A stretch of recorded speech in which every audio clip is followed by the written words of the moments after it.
30 अक्टूबर के Gurukul prep daily podcast में आपका स्वागत है। अपडेट, एक महत्वपूर्ण दिन। विश्व बचत दिवस 30 अक्टूबर। विश्व बचत दिवस प्रत्येक वर्ष 31 अक्टूबर को दुनिया भर में मनाया जाता है, जो भविष्य के लिए बचत के महत्व पर जोर देने के लिए समर्पित है। विश्व बचत दिवस की जड़ें पहली अंतर्राष्ट्रीय बचत बैंक कांग्रेस में हैं, जो 24 अक्टूबर से 30 अक्टूबर 1924 तक मिलान, इटली में आयोजित की गई थी। यह आधिकारिक तौर पर 31 अक्टूबर 1924 को एक पालन के रूप में स्थापित किया गया था और उसी तारीख को विश्व स्तर पर मनाया जाता है। हालांकि भारत में विश्व बचत दिवस एक दिन पहले 30 अक्टूबर को मनाया जाता है। विश्व बचत दिवस का प्राथमिक उद्देश्य लोगों को विभिन्न बचत तकनीकों के बारे में बताना है।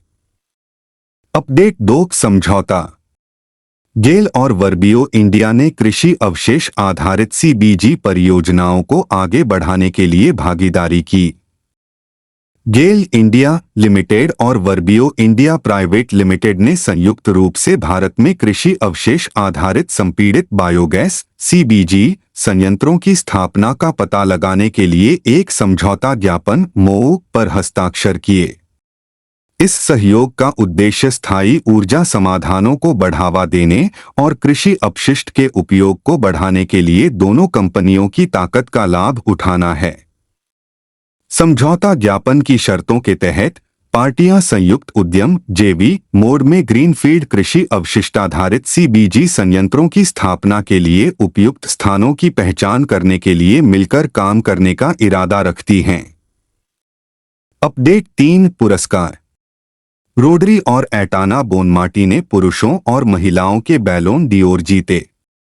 यह बैलोन डियोर पुरस्कार समारोह में स्पेनिश फुटबॉल के लिए एक सफल रात थी, जो कि पुरुषों और महिलाओं के खेल में सर्वश्रेष्ठ खिलाड़ियों का जश्न मनाने वाले वार्षिक फुटबॉल पुरस्कार है।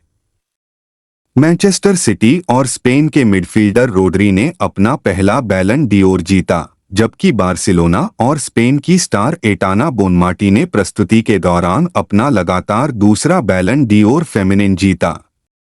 पेरिस में समारोह में कई अन्य पुरस्कारों में स्पेनिश उपस्थिति थी, जिसमें अपरिवर्तनीय रूप से प्रतिभाशाली किशोर लामाइन यमल ने 21 वर्ष से कम आयु के सर्वश्रेष्ठ खिलाड़ी का पुरस्कार जीता।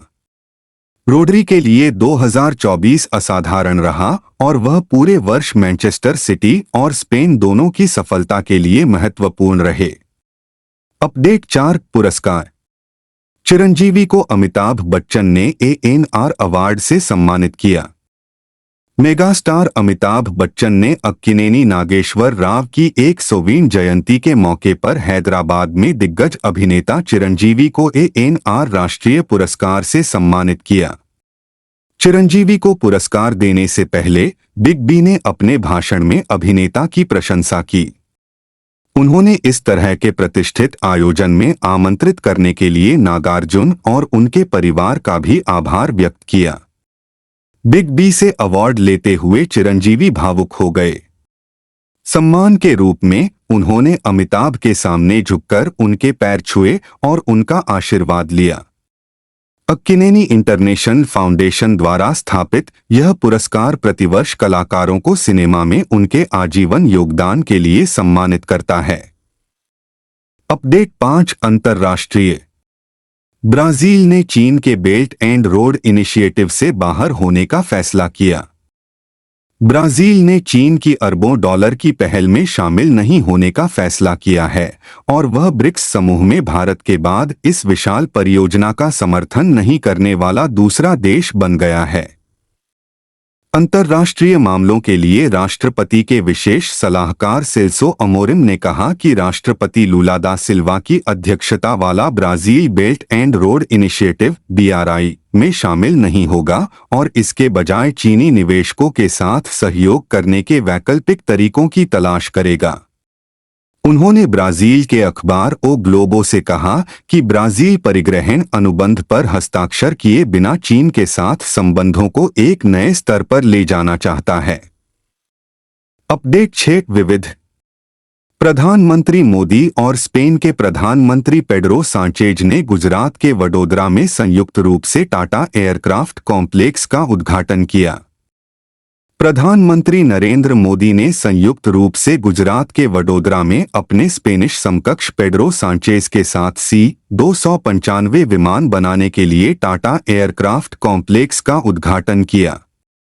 C-295 कार्यक्रम के तहत कुल 56 विमान हैं, जिनमें से 16 को स्पेन से विमान निर्माण कंपनी एयरबस द्वारा सीधे वितरित किया जा रहा है और शेष 40 सुविधा में बनाए जाएंगे, जो भारत में सैन्य विमानों के लिए पहली निजी क्षेत्र की अंतिम असेंबली लाइन FAL है। रक्षा मंत्रालय ने 2021 में 56 विमानों की आपूर्ति के लिए Airbus defence and space Spain के साथ 21,935 करोड़ रुपए के अनुबंध पर हस्ताक्षर किए। अपडेट 7 रैंक और रिपोर्ट। शक्तिकांत दास ने सेंट्रल बैंक रिपोर्ट कार्ड 2024 में A+ अर्जित किया। भारतीय रिजर्व बैंक RBI के गवर्नर शक्तिकांत दास को लगातार दूसरे वर्ष सेंट्रल बैंक रिपोर्ट कार्ड 2024 में A+ ग्रेड के लिए पुरस्कार मिला। वाशिंगटन DC USA में ग्लोबल फाइनेंस द्वारा प्रस्तुत पुरस्कार जटिल आर्थिक चुनौतियों के माध्यम से भारत के शीर्ष बैंक को चलाने में RBI गवर्नर के उत्कृष्ट प्रदर्शन और प्रभावी नेतृत्व को मान्यता देता है। 1994 से ग्लोबल फाइनेंस द्वारा प्रतिवर्ष प्रकाशित सेंट्रल बैंक रिपोर्ट कार्ड लगभग 100 प्रमुख देशों, क्षेत्रों और जिलों के साथ साथ यूरोपीय संघ, पूर्वी Caribbean Central Bank, Bank of Central African States और Central Bank of West African States के केंद्रीय बैंक गवर्नरों को ग्रेड करते हैं। अपडेट 8 खेल। ऑस्ट्रेलियाई विकेटकीपर बल्लेबाज मैथ्यू वेड ने अंतर्राष्ट्रीय क्रिकेट से लिया संन्यास। ऑस्ट्रेलियाई विकेटकीपर बल्लेबाज मैथ्यू वेड ने ऑस्ट्रेलिया के लिए 225 अंतर्राष्ट्रीय मैचों के साथ 13 साल के करियर का समापन करते हुए अंतर्राष्ट्रीय क्रिकेट से संन्यास की घोषणा की। 36 वर्षीय ने 3-0 विश्व कप में ऑस्ट्रेलिया का प्रतिनिधित्व करने के बाद अंतर्राष्ट्रीय मंच छोड़ दिया। सबसे यादगार रूप से 2021 में दुबई में ऑस्ट्रेलिया की पहली 20 ओवर की खिताबी जीत में महत्वपूर्ण भूमिका निभाई। टेस्ट मैचों में वेड ने 29.87 की औसत से 1613 रन बनाए और 2019 में इंग्लैंड के खिलाफ 5वें एशेज टेस्ट में करियर का सर्वश्रेष्ठ 117 रन बनाया। अपडेट 9 खेल। चिराग चिक्कारा अंडर 23 विश्व कुश्ती चैंपियनशिप में स्वर्ण जीतने वाले तीसरे भारतीय बने। चिराग चिक्कारा अंडर 23 विश्व चैंपियनशिप जीतने वाले तीसरे भारतीय बने, जहां भारत ने अल्बानिया के तिराना में आयु वर्ग स्पर्धा में स्वर्ण और रजत सहित 9 पदक जीते। पुरुष फ्रीस्टाइल 57 किलोग्राम वर्ग में मुकाबले के अंतिम सेकंड में चिक्कारा ने किर्गिस्तान के प्रतिद्वंद्वी अब्दिमलिक कराचोव को 4-3 के मामूली अंतर से हराया। वह पेरिस ओलंपिक में कांस्य जीतने वाले अमन सहरावत के बाद U23 चैंपियनशिप में स्वर्ण जीतने वाले दूसरे भारतीय पुरुष हैं।